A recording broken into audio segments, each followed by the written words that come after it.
I'm Diana Sullivan in Austin, Texas. I love to teach people to machine knit, and I use the internet to do my lessons. Now, you may be a hand knitter and you've been curious about machine knitting for a while, but perhaps you've been thinking that it's a big capital outlay, maybe a complex learning curve, and you're not sure whether it's for you. For instance, you may think that you need a machine like this in order to begin to machine knit. Now this week I'm issuing the Goldilocks Challenge to hand knitters to try machine knitting. First of all, you're going to need an ultimate sweater machine. This is a plastic bed hobby machine. I picked up this one this morning at Hobby Lobby. These are available at the major craft retailers. It is a plastic bed machine, easy to operate, and one of the great things about this particular machine is that it will feed a lot of the fancy hand knitting yarns that are difficult to feed on some of the other machines. Now, we're going to do the Goldilocks Challenge this week. I am challenging you to knit along with me and make a gift for Papa Bear, Mama Bear, or Baby Bear, even though we're just a few days before Thanksgiving. You can have these gifts ready for the holidays and they will be just right. We have the carriage, a box of accessories, 2 pieces of needle bed, and a skein of yarn. There are quite a few objects in the accessory box, but the first thing I want you to do is to find the instructions and take those out, and then find the DVD and go watch the whole DVD. They've done a good job on the instructions, and it's a lot more than I can put on YouTube. So watch the DVD and then look through the instructions before you assemble and begin with the machine.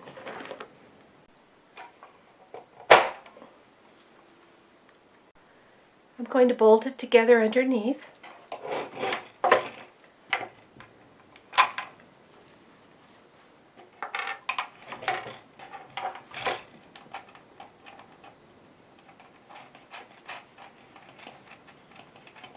Remove the yellow strip. I'm inserting my clamp and I'm clamping the machine to the table. This is an appropriate table for this kind of work based on the instructions and the video. Here I am installing the number strip that came with the machine. The video and book explain the needle positions. I have the needles in hold and the green cards in place so that I can cast on using the hem. Here I'm putting the weight rod down in the hem. It'll have rods on both sides of the hem. There are 4 rods, so I'm going to use 2 rods on each side and they'll overlap in the middle. Getting the ones in from the other end takes a little effort, but once they're in, they're not going anywhere. Now that the machine is set up, let's talk about casting on and knitting a scarf. Here is the daddy scarf. These are nice warm gifts and very suitable for men, women, children, and a good place for you to start because these are large, long squares of knitting, and then we have some hand tooling afterward to make them have the cables on them. Now, for the baby scarf, we're going to go with 38 stitches in width. I've been to Hobby Lobby picking up yarn for the project. I love this yarn in a striped color scheme that I think will be fun for children.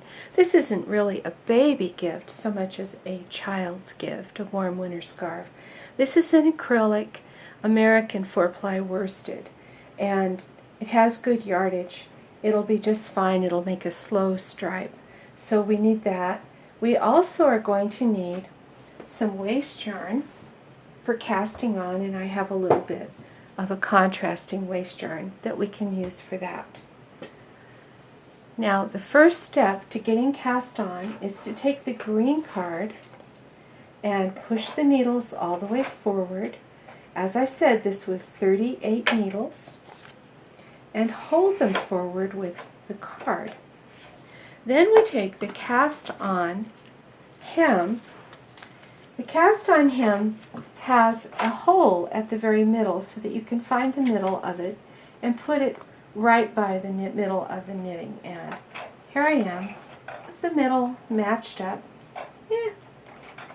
About as close as I can match it. And the next thing you need is the elastic cord and a couple of clothespins. You drape the elastic cord over all the needles. For that purpose, the needles really have to be open. An easy way to open the needles is with a cut credit card. You just run it along in the hooks. Now, the Bond America instructions say to go ahead and use a transfer tool to open the hooks, and you can do it that way too, but I think that the cut credit card just works wonderfully well and is really fast. So this is hung over the needles. I need a little bit of length on each end, and I'm going to just sort of balance that, put a clothespin here on this end, and I'll put a clothespin here on this end. Then I lift up this cast on hem and I fold it over the elastic cord, and I push the whole business back against the needle bed. So that's back as far as it'll go, and I take out these green cards and I put in a yellow card. The yellow card gives me the proper spacing so that I can push the needles back to the front working position or the forward working position. Now before I can cast on, I need to make sure once again that the stitches are open. This isn't like most flatbed knitting machines where if the stitches aren't open, the carriage opens them. This carriage doesn't have an opener on it, so you have to open the stitches yourself. I have my waist yarn back on the table behind the machine, and I'm threading up just by putting the yarn down in this notch. And I've made sure already that I have the carriage in the right position, that it's all the way down, because this green flange is running under the needles. And now it's very simple. I just go across.